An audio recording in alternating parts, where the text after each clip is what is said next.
안녕하세요. 통합과학 강사 김하늘입니다.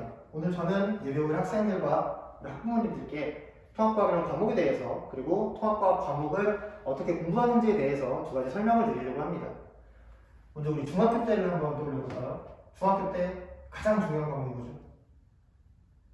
1순위? 수학이죠. 수학 다음에 중요한 거는 아무래도 영어가 되겠죠. 그래서 영어와 수학 같은 경우에는 학부모님들께서 빼놓지 않고 학원에 보내시고 아이들도 다른 건 못해도 명수는 해야 된다 이런 마인드를 많이 가지고 있습니다. 국어, 과학, 사회는 이 영수 그 뒤에 시험 기간에 잠깐 공부하는 암기 과목 정도로 인식이 박혀있는 분들도 계실 겁니다. 그런데 고등학교에 오게 되면 상황이 좀 바뀌게 됩니다. 고등학교 때는 내신을 잘 따야 됩니다. 내신을 왜 잘 따야 될까요? 대학교 가려고요. 그래서 대학교 입맛에 맞게 내신 공부를 해야 됩니다. 그리고 그 대학교가 내신 성적을 어떻게 반영하냐? 단위수라는 수치를 가지고 반영을 하게 됩니다. 그리고 고등학교의 단위수는 국어, 영어, 수학, 통합과의 통합사회가 모두 8단위로 동일합니다. 그렇기 때문에 영어, 수학만큼 중요한 과목이 바로 통합과학이다 라고 이야기를 할 수 있을 것 같아요. 그리고 통합과학 과목은 1등급을 꼭 따야 인서울 최상위권 대학을 노릴 수가 있습니다.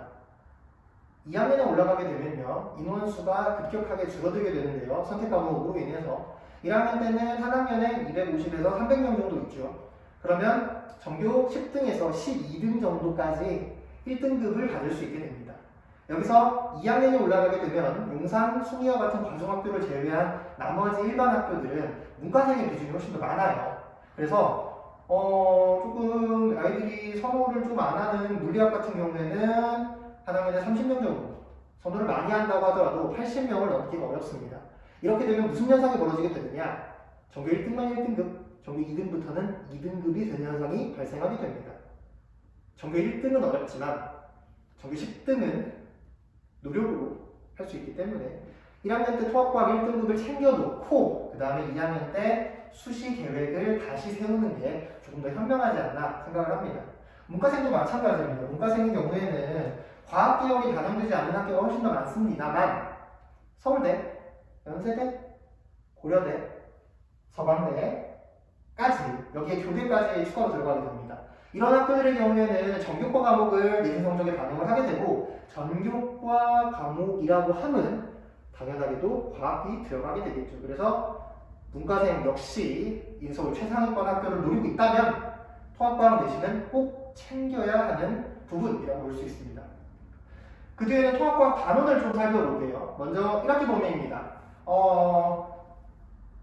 구성을 아이들이 어려워하는 난이도가 높은 단원을 빨간색으로 표현을 하였고요. 암기량이 많아서 공부하는데 시간이 많은 단원을 파란색으로 표현을 했습니다. 만약에 내가 강하게 통합과학에 많은 시간을 투자하기 좀 부담스럽다, 영어랑 수학을 먼저 해야겠다 라고 하신다면은 최소 이 빨간색과 파란색으로 표시된 단원을 체크했다가 이 단원만이라도 미리 공부하고 가시기를 권해드립니다. 이 과목은 학기 중에 하게 되면은 다른 영역에 비해서 시간이 좀 많이 걸려요. 그래서 미리 하고 가면은 확실하게 도움을 받을 수 있게 되죠. 그리고 오른쪽에 보게 되면은 각 단원별이 물화생지 어떤 영역에 해당하게 되는지를 좀 정리를 해놨는데요. 보면은 순서가 좀 뒤죽박죽이죠. 물리도 나왔다가 지구과학도 나왔다가 화학 나왔다가 다시 물리 나오고 하는 굉장히 내용이 섞여 있는데 이는 통합과학이라는 교재 자체가 시간의 흐름에 따라 만들어져 있기 때문입니다. 우주가 탄생한 첫 순간부터 현재 우리가 있는 이 신재생 에너지, 신기술, 수소연료활전지와 같은 신재생 에너지까지를 가능한 한 시간 순서에 따라 배치하였기 때문에 물리화학, 생물, 지구과학 내용이 섞여 있어요. 그렇기 때문에 또 역시 마찬가지로 방학 때 공부하는 전략을 잡으려면은 그냥 책 딱 피고 맨 첫 장 빅뱅 나오니까 빅뱅부터 척척척 하지 마시고 가능하면은 비슷한 내용끼리 묶어서 지금 여기 물화생지 표시된 영역 보이시죠? 이 영역들끼리 묶어서 공부하기를 또 강력하게 권장해 드립니다. 예를 들면은 1단원에 존재하는 생명 시스템의 기본 요소들 이 3단원에서 배우는 생명 시스템에 그대로 반영이 되게 됩니다. 1단원에서는 단백질, 핵산의 구조와 기초적인 기능에 대해서 배우게 되고 걔네들이 하는 일을 자세하게 3단원의 효소에서 단백질, 핵산, DNA, RNA 전사 번역에서 핵산의 기능을 다루게 되거든요. 그렇기 때문에 앞에서 배우고 방학 때 하는 거는 앞에서 배우고 뒤에서 따라가지 마시고 가능하면은 비슷한 영역끼리 좀 묶어서 공부를 하면은 훨씬 더 효율적으로 공부를 할 수 있게 됩니다. 그리고 1학기 범위에서 가장 중요한 영역은 바로 역학적 시스템이겠죠. 이 역학적 시스템은 물리학 원 내용과 굉장히 밀접하게 관련이 있어요. 그래서 뭐 상위권 학생들의 경우에는 통합과학 교재만 푸는 게 아니라 물리학 원에 있는 문제들을 풀어도 풀 수 있는 정도까지 되어야 합니다. 역학에서 물리가 많이 어렵다고 하는데 그 물리학에서 2학년 1학기 중간고사 가장 첫 시험에 보는 게 이 역학 파트거든요. 그래서 통합과학에서 제대로 해놓고 내년에 올라가서 처음부터 아주 기초적인 물리학 기초부터 다지지 마시고 통합과학에서 제대로 하고 꼭 2학년 넘어가시기를 바랍니다. 다음 2학기 범위입니다. 2학기 범위에서는 첫 번째 산화하는 반응과 산염기 중화 반응이 가장 어려운 킬러 단원으로 꼽히는데요. 이 단원들의 경우에는 역시 마찬가지로 화학원에 올라가서도 똑같이 킬러예요. 통합과학에서 배웠던 내용을 기본으로 해서 화학원에 가서 이제 난이도가 완전히 꼭대기를 찍는 수능에서 정답률 20% 30% 나오는 문제가 되는데 역시 마찬가지로 통합과학에 어설프게 그냥 외워서 시중 1단 문제집 풀어서 그냥 딱 통합과학 내용만 배우게 되면은 내년에 올라가서 처음부터 다시 해야 됩니다. 산화하는 반응, 산염기 중화 반응, 고등학교 2학년에 대학을 가릴 수 있는 단원입니다. 꼭 잘 챙겨주시길 권장드립니다. 마지막에 있는 전기, 전기에너지 생산과 수송, 그리고 신재생에너지 이쪽 단원은 물리학과 연관이 되기는 하는데 전기에너지 생산의 경우에는 중학교 3학년 때 간단하게 다뤘고요. 발전기 이런 거 다뤘고 전력에 대해 다뤘기 때문에 중3 때 내용을 꼭 복습하고 넘어가셔야 되고 전기에너지 수송은 교육과정이 개편이 되면서 현재 물리학 원에는 존재하지 않아요. 그래서 이 전기에너지 수송의 양질의 좋은 품질의 문제는 최근 기출문제를 풀면 나오지 않고 훨씬 더 과거 교육과정 개편 전 7차 교육과정 때의 문제들을 조금 풀어볼 필요성이 있습니다. 전기에너지 수송이 또 어렵거든요. 변압기랑 같이 나와서. 자, 그 다음에는 통합과학 시험의 경향성입니다. 제가 2018년에 처음 통합과학이 생겼을 때부터 관악 동작지역의 통합과학 1학년 내신 수업을 계속 진행을 하고 있는데요. 아이들 시험지를 보니까 2018년 시험지보다 작년 시험지가 좀 더 어렵고 작년 시험지보다 올해 게 좀 더 어려워요. 그러면은 올해 시험지보다 내년이 더 어렵게 되겠죠. 이게 굉장히 중요합니다. 난이도가 매년 어려워지고 있어요. 변별력을 맞추기 위해서. 이번에 2학기 중간고사 때 부안고 같은 경우에는 100점이 10명이 넘게 나왔으니까 변별력이 좀 없는 시험이라고 볼 수 있겠죠. 그래서 학교 선생님들이 시험지를 조금씩 어렵게 내고 있는데 그 어렵게 내는 방향성이 어떻게 되는 거냐? 교육청 평가 모의고사를 참고하기 시작합니다. 탐구 과목은 소위 얘기하는 내신 스타일 문제와 수능 스타일 문제가 존재하는데 여기서 수능 스타일 문제를 조금씩 내고 계시다는 거죠. 그리고 당연하게도 이 수능 스타일의 문제는 따로 공부를 하셔야 됩니다. 추가로. 보통 우리가 많이 쓰는 게 학원에서 완자, 오투 이런 교재를 많이 쓰죠. 완자, 오투에 있는 문제들은 수능 스타일 문제랑 결이 다릅니다. 얘네들이 내신 스타일 문제고요. 교육청 평가원 모의고사 그리고 2학년 때 배우는 수능 특강 등을 적극 활용해야 이 수능 스타일 문제를 대비할 수가 있습니다. 그리고 하나 이제 추가로 개인적으로 말씀을 드리는 건데 통합과학 강사를 선택을 할 때도 꼭 수능 수업을 하는 강사분을 선택을 하셨으면 좋겠어요.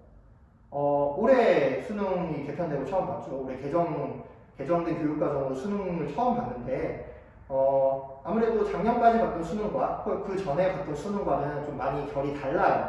그렇기 때문에 수능 수업을 하는 선생님들이 통합과학까지 내려와서 수업을 하신다면은 1학년 내용에서 끝나지 않고 2학년 때 배우는 수능 내용을 같이 연결해서 공부를 할 수가 있거든요. 그렇기 때문에 수능 수업 하시는 강사님을 선택을 하시면 좋을 것 같아요. 저는 수능 수업을 합니다. 자, 그럼 이제 단계별로 조금 과목별로 좀 세세하게 확인을 해볼게요.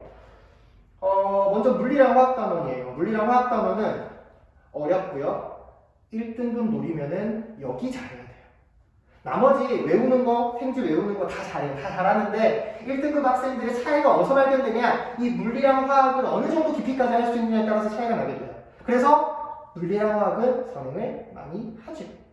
선행 안 하면은 선행한 학생들만큼 따라가게 만들어 놔야겠죠. 언제? 방학 때를 활용해서. 그래서 겨울방학 활용해가지고 꼭 물리랑 화학만큼은 깊이 있는 수준까지, 수능 특강까지 보고 들어가셔야 됩니다. 전범위 보라는 말씀 아니고요. 해당하는 범위만 포인트로 찝어서 보시면 됩니다. 그리고 그럼 얘네들의 문제를 어디까지 봐야 되냐? 교육청 평가원 모의고사. 왜? 학교 선생님들이 교육청 평가원 모의고사를 어려움의 방향으로 잡기 때문에 우리도 거기 맞춰서 교육청 평가원 모의고사를 꼭 풀어야 됩니다. 그리고 지금 1학년 때 연습한 교육청 평가원 모의고사 풀이법, 교육청 평가원 모의고사를 보는 관점이 2학년에 올라가서 그리고 수능 볼 때까지도 써먹을 수 있을 정도로 굉장히 단단하게 연습을 시켜주시기를 바랍니다. 다음에 생물이랑 지구과학 영역인데요. 생지는 암기 과목이에요. 그쵸? 암기 과목이라는 데는 변함이 없어요. 다만 단순 암기만 해서는 고득점이 나오지 않는 영역이기도 합니다. 그리고 생물지구과학의 특징이라고 하면은 교과서마다 내용이 조금씩 달라요. 물리라든지 화학의 영역은 내용이 조금씩 다르더라도 기본적으로 계산 문제가 가장 어려운 단원에 속하기 때문에 계산 문제는 똑같이 나오거든요. 근데 생지는 외워야 되잖아요. 그 외우는 내용들이 교과서별로 지역적 특징이 달라요. 아까 언급드린 구한문고 같은 경우에는 천지출판을 사용을 하는데 지금 저랑 수업하는 이 근방 학교 학생들 한 8개 학교 정도 있는데 이 근방 학교 학생들 중에서 천지교육 출판사를 사용하는 학교가 하나도 없어요. 그러면 구한고만 따로 특별관리 해줘야죠. 그렇죠? 그래서 학교별로 특별관리할 수 있는 곳, 학교별로 시험 대비가 들어갈 수 있는 곳. 왜? 내용은 거의 비슷하지만 무난한 내용은 똑같은 내용은 있지만 그 중에서 교과서별로 좀 특이하게 나오는 내용이 있기 때문에 그 특이하게 나오는 내용을 잡아야 되고 또 하나 선생님들의 성향까지 시험지 분석을 통해서 파악할 수 있는 곳으로 가셔야 된다는 말씀 드리고 싶어요. 그 다음에 지구과학이랑 생물의 공부의 방향성이 있는 학원을 찾을 때는 꼭 지역적인 것까지 다뤄줄 수 있는 학원으로 가라. 그 다음에 평가원 모의고사 또 나옵니다. 또 평가원 모의고사를 대비해야 돼요. 교육청 평가원 모의고사 맞춰 수업을 해야 됩니다. 그럼 얘네들은 어떻게 나오냐? 자료에서 나옵니다. 단순 암기만 해서는 문제를 못 풀어요. 그리고 암기를 하지 않으면 그것도 문제 못 풉니다. 그래서 기본적으로 모든 게 다 외워진 상태에서 처음 보는 자료가 등장을 하면 실제 수능 시험장에도 생물이랑 지구과학은 내가 전에 본 자료가 나오지 않아요. 처음 보는 자료가 나옵니다. 그래서 처음 보는 자료가 나왔어요. 그러면은 내가 배웠던 지식을 활용을 해서 자료 해석을 하고 그랬다는 결과를 도출시키는 것, 얘가 바로 교육청 평가원 모의고사 문제풀이 방향이에요. 맞춰서 공부해줘야겠죠. 얘는 많이 어려워요. 생물지구과학은. 그리고 생지도 이 방향으로 꼭 해줬으면 좋겠는 게 저희 수능 볼 때 생물이랑 지구과학을 제일 선택을 많이 하잖아요. 생지가 한 13만에서 16만 정도 선택을 하고 물리랑 화학이 합해서 16만 정도 될 거예요. 그래서 생물지구과학 반토막만큼만 물리화학을 보기 때문에 아무래도 대다수 학생들이 생지를 더 많이 수능을 보니까 생지 할 때도 수능 스타일로 꼭 연습시켜 주셨으면 좋겠습니다. 과학 탐구 영역은 이과를 가겠다고 마음 먹었다면은 과학 탐구 영역을 미리 대비를 꼭 해주셔야 돼요. 시간이 부족해요. 2학년에 올라가서 과중은 4과목, 그 다음에 과중이 아닌 비과중 학교의 경우에는 3과목에 과탐을 해야 되는데 시간도 부족하고 수능 대비할 시간도 부족하니까 통합과학 때부터 꼭 수능 공부까지 갈 수 있는 그런 발판을 좀 꼭 다져주셨으면 좋겠습니다. 자, 그러면은 이제 내용은 이렇게 되고요. 저는 이 부분을 다 고려해서 수업을 한다는 이야기겠죠. 거기에 하나 더 추가로 이제 말씀을 드리면은 저는 이제 과학고를 나왔는데 과학고에서는 물화생지 1, 물화생지 2를 다 배워요. 흔치 않죠. 물화생지 1, 2를 다 배우는 사람들의 경우. 그래서 물화생지 1, 2를 다 배웠기 때문에 또 통합과학을 하기에 적합하다라고 말씀을 드리고 싶어요. 그 다음에 저희 수업 특징입니다. 저는 수업 시간에 문제 푸는 거를 굉장히 중요시 여겨요. 왜냐면은 개념 수업을 하는 이유는 문제 풀려고. 개념이 되게 간단하게 다져져 있고, 모든 개념을 다 알고, 모든 개념을 다 이해했어요. 근데 학교 시험 잘 틀려. 그러면은 학원을 다니는 의미가 없죠. 시험 잘 보고 다니는 거니까, 문제 풀려고 다니는 거니까, 문제를 꼭 잘 풀어야 돼요. 꼭. 그래서 이 문제 푸는 걸 보면은, 중학교 때랑 고등학교 때는 문제를 푸는 방향을 좀 다르게 잡아야 되는데, 중학교 때 같은 경우에는 좀 내 맘대로 풀어도 답이 나오는 경우가 많았는데, 고등학교는 학교 선생님들이 그렇게 풀게 놔두지 않아요. 내 멋대로 풀면은 꼭 함정에 빠져들기 좋게 장치를 잘 해놓습니다. 왜? 틀려야 되니까. 학교생들도 어떤 문제를 틀린지 잘 알거든요. 그래서 문제를 풀면은 문제 푸는 방법을 좀 정형화할 필요가 있어요. 특히 물리화, 고난도 문제 가면 갈수록 더 정형화를 해야 됩니다. 그래서 문제풀이 스킬을 제시하고 문제풀이 스킬을 문제를 풀면서 습득하는, 체화하는 과정을 중요시 여기고요. 두 번째가 수준별 수업입니다. 하고 수업 하다 보면은 조금 빠른 친구도 있고 느린 친구도 있는데, 빠른 친구는 확실하게 수능 특강까지 볼 거예요. 언제? 방학 기간에. 빠른 친구는 현재 수능 특강 보고 있고요. 느린 친구 같은 경우에는 통합과학을 처음 하게 되고, 일단은 1학기 내신 따는 게 먼저잖아요. 그래서 다양한 문제를 좀 많이 제시를 하고 있습니다. 시중에 나와 있는 출판사 문제집에 있는 문제들 다 정리를 해서 난이도별로 선별이 되어 있어요. 그 난이도별로 선별된 문제를 아이들이 풀기 조금 어려운 정도로 잘라가지고 줄 거예요. 그러면 힘들긴 한데 문제가 풀려요. 그리고 문제가 조금씩 풀리기 시작하면은 과학 과목이 재밌어질 겁니다. 실제로 1학년에 수업하는 학생 중에 하위권이었다가 과학의 재미를 느끼고 과학 공부만 하는 학생들이 좀 있거든요. 그래서 내가 풀만한 문제를 자꾸 풀다 보면은 재밌어져요. 그리고 재밌어지면은 스스로 공부를 하게 됩니다. 두 번째 특징이라고 말씀을 드리고 싶어요. 그럼 왜 김하늘의 수업을 굳이 김하늘의 통합과학을 들어야 되는가? 첫 번째가 시간 관리입니다. 아이들이 고등학교 2학년, 고등학교 올라가게 되면은 중등부에 비해서 공부량도 많아지는데 공부도 어려워져요. 그렇기 때문에 시간이 절대적으로 모자라게 됩니다. 이 모자란 시간 제가 채워드리겠습니다. 학교 시험지 분석 제가 하고요. 교과서 분석 제가 합니다. 학교 선생님 경향 분석도 제가 할 거고요. 수행평가도 몇 번이 되면은 도와드리겠습니다. 아이들은 수업에서 하는 것만 믿고 따라가면은 성적 확실하게 나올 수 있습니다. 그리고 상위권 학생들, 스스로 공부 습관이 들어있는 상위권 학생들의 경우에는 이 시간 관리, 시간을 효율적으로 사용하게 해주는 게 굉장히 도움이 될 것이고, 중하위권 학생들의 경우에는 시간을 사용을 하는 법을 좀 잘 모르는 경우가 많아요. 그래서 그 아이들에게는 아까 얘기한 개별 관리를 통해서 시간 관리하는 것까지, 공부하는 시간 관리까지 결정을 해주려고 하고요. 두 번째, 세 번째는 맥락을 같이 하는데, 수능까지 보려면 입니다. 수능까지 보려면 문제풀이 방향성, 문제를 공부하는 방향성, 통합과학을 공부하면서 단순하게 통합과학에서 끝나는 게 아니라 여기에 연결해서 물리와 모라생지 원으로 어떻게 갈 것인지, 그리고 수능 문제 풀 때는 어떠한 방향으로 문제를 접근해야 되고 어떠한 방향으로 문제를 풀어야 할 것인지, 이 두 가지가 굉장히 중요하거든요. 1학년에서 더 높은 단계를 노리고 있다면 중요하게 됩니다. 만약에 제가 내신을 잘 땄다, 수시로 가야 되니까 2학년도 중요하고요. 만약에 내신 점수가 좀 마음에 안 든다, 그럼 수능으로 가야겠죠. 수능으로 가기 위해서 통합과학을 발판으로 단단하게 만들어 놓으시길 바랍니다. 마지막으로 저희 지금 학원 시간표인데요. 12월 첫째 주에 1차 개강을 하겠고요. 그 다음에 12월 둘째 주에 2차 조기 개강을 하였습니다. 12월 셋째 주에. 그래서 1차 개강 기간 동안에는 역학에 관련돼서 다루고 있고, 2차 개강에는 산화환원과 산염기에 관해서 좀 깊이 있게 다룰 예정입니다. 그리고 1월 달에 정식 개강이 있는데요. 이 정식 기간 개강 1월 달부터 2월 달까지는 1학기 범위만 다룰 계획이에요. 통합과학 전범위 물론 다룰 수 있겠죠. 그런데 전범위를 다루면은 수학 겉핥기식으로 다룰 수밖에 없어요. 학교 시험에 나오는 1학기 범위만 깊이 있게 그리고 확실하게 다루겠습니다.